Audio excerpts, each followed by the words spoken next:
नमस्कार एस्ट्रो दुनिया YouTube channel को आपण मानको स्वागत। आज सुविचार आपण मानकर जमी कमेंट बारंबार रोचेला कि सर घरे सब बड़े अशांति होची अशुभ फल रोची कौन एमती उपाय करवा जो द्वारा कि घरे शुभत्व रहिबो।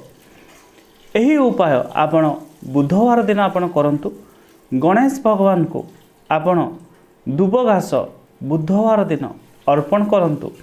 ता सहित मुगरे तैयारी लड्डू गणेश भगवान को बुधवार दिन अर्पण करंतु।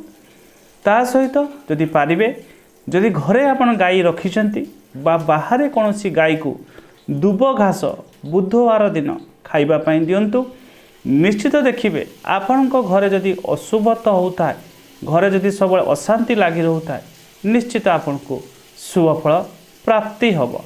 जदि वीडियो आपनको भल लगी था लाइक करेंगे, चैनल को सब्सक्राइब करेंगे, वीडियोटी को शेयर करदेवे।